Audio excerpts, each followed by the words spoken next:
एतजाज़ साहब, ये जो अटॉर्नी जनरल की इंटरप्रिटेशन है इस फैसले की, क्या आप इससे इत्तफाक करते हैं, योर टेक ऑन दिस, या इख्तिलाफ करते हैं? और हुकूमत ने अगर अपनी तशरीह की तो क्या होगा? क्या दोबारा अदालत की तरफ जाएगा ये मामला? ये मामला अदालत में क्यों जाए, बड़ा क्लियर है, वाजे है कि government is bound by the 3 member bench. ये खुद कह रहे हैं फुटनोट में कि द बेंच वाज रिकॉन्स्टिट्यूटेड। अब रिकॉन्स्टिट्यूटेड बेंच में 5 मेंबर रह गए जज साहबान। अब 5 मेंबर जज साहबान उन्होंने बहस सुनी, उन्होंने बहस सुनने के बाद और फैसला दिया। 1-2 दिन उसमें, एक रात भी लगी, और उन्होंने सुनी, सारा कंसीडर किया, फैसला दे दिया। अब 2 जज साहबान जो कि नहीं है उस मेंबर बेंच के मेंबर, वो किस तरह गिनती में आ सकते हैं? तो बेंच तो रिकॉन्स्टिट्यूट हो गया। Supreme court speak through the majority of its benches. Her bench, ये तो इस तरह हो गया कि अगर चीफ जस्टिस एक बेंच बना दे और उसमें वो बहस चलती रहे, मैं एक सुप्रीम कोर्ट का जज हूँ जो उसमें बेंच में नहीं हूँ, पर मैं बाद में उनको कहता हूँ यार मेरी भी गिनती कर लेना उसमें। मेरा व्यू भी ये है, मैंने एक और केस में या इस केस में पहले एक व्यू दिया था, वो मेरा भी गिनती कर ले। मैंने बहस नहीं सुनी। जिसने बहस न सुनी हो और वो बहस, और ये खुद मान रहे हैं, ये अकलियत जो इस फुटनोट को नहीं, मेन जजमेंट को ही देखें। मेन जजमेंट में कहते हैं कि शुरू ही होते हैं बाय मेजॉरिटी ऑफ 3 अगेंस्ट 2। जब ये बैठे थे वहां, चीफ जस्टिस ने फैसला पढ़ा और कहा by majority of 3 against 2 this is our judgement. ये वहां कहते हैं कि जी ये तो we are a 7 member bench, we are not a 5 member bench. आप देखें ना, यहाँ वहां एकदम टोक देते, वो उस पे उनको उस फैसले को पढ़ के बाय मेजॉरिटी ऑफ 3 अगेंस्ट 2 आपने पहले ही पढ़ के और अपना नोट लिखा, इख्तिलाफी नोट। उससे इसने तो इख्तिलाफ नहीं किया कि ये 7 मेंबर थे कि ये 5 मेंबर थे। 5 मेंबर बैठे हैं, उन्होंने सुना है केस, उन्होंने 5 जजेस ने उन्होंने फैसला दे दिया। अब अगर उन 5 मेंबर्स को आप किसी वजह से, उनकी अक्सरियत का फैसला होता है, किसी तरह वजह से आप डिस्प्यूट करते हो, तो आप 2 नए जज रिक्रूट नहीं कर सकते।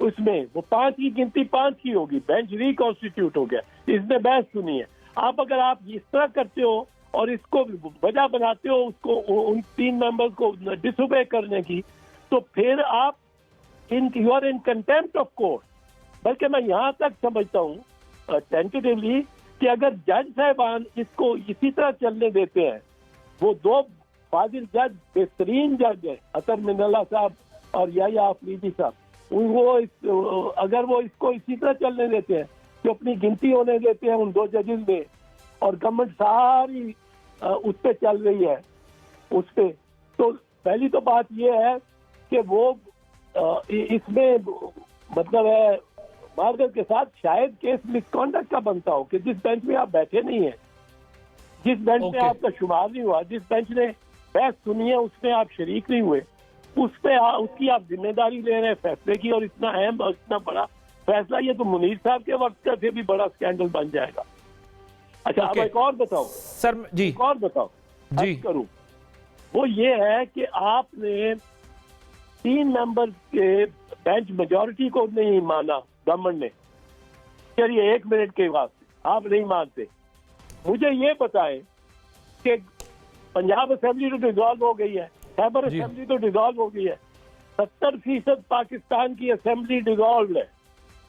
अब इस पे किसी ने एतराज नहीं उठाया। ये जो बेंच का फैसला है, ये पोस्ट डिसोल्यूशन फैसला है। ये डिसोल्यूशन हो गई है, वो असेंबली गई पुरानी, वो खैबर की भी गई। अब 90 दिन बाद ये क्या केयर टेकर्स 9 साल के लिए बैठे रहेंगे?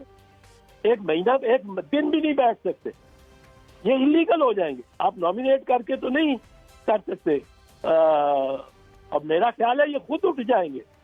मोहसिन नकवी जैसा एक शरीफ इंसान है, मैं उसको जानता हूँ, खैबर वालों को मैं नहीं जानता हूँ, बट वैसे वो आजम खान भी एक मोतबर शख्सियत है और ब्यूरोक्रेट रहे बड़े, सुना है उनकी तारीफ ही सुनी है। तो एतजाज़ साहब, ये आप जो बात कर रहे हैं, आपने वैसे ये पहले भी ये बात की, आपने कहा कि वो एक दिन भी जो है वो अजनबी हो जाएंगे, वो इंटरिम सेटअप नहीं रहेगा। जरा ये बताइएगा, इन्होंने जो 5 मेंबर बेंच का फैसला है उसमें जो अक्सरियती 3-2 है जाहिर है, तो उसके अंदर भी वजीर कानून ने एक नुक्ता निकाला, जरा वो आपको सुनवाता हूँ, फिर इस पे भी कमेंट आपका चाहिए हो।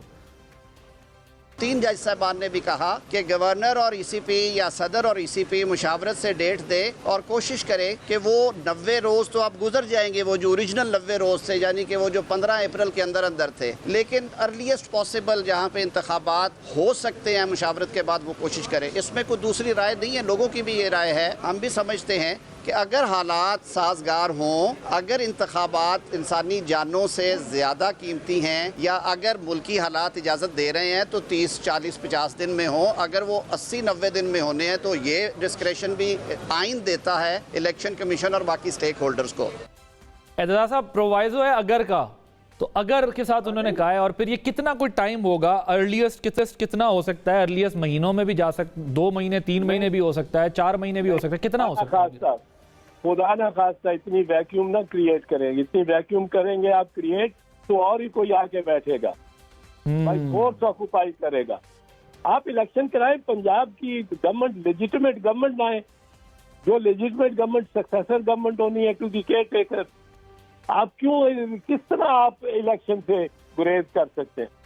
बिल्कुल नहीं, हरगिज नहीं कर सकते। और इसमें मैं आपको एक चीज बता दूं, मुझे बड़ी तकलीफ होती है ये कहते हुए कि ये जज साहबान, मेरे तो जो डिसेंटिंग जजेस हैं उनमें से 3 मेरे बड़े, मतलब मैं अब ये कोई अपनी बड़ाई या कोई क्लाइंटेल बढ़ाने को नहीं कह रहा हूँ। At my age and 55 years in this profession, I am not going to be trying to show कि I am very friendly with the judges, and therefore मैं तो जब चीफ जस्टिस इफ्तिखार मोहम्मद चौधरी को बहाल करवाया उसी दिन मैंने ऐलान कर दिया मैं इनके सामने नहीं पेश हूँगा, क्योंकि मैंने इनके साथ मुहिम भी चलाई है और इनकी वकालत भी की, इनकी वकालत की थी बिफोर दी 13 member बेंच।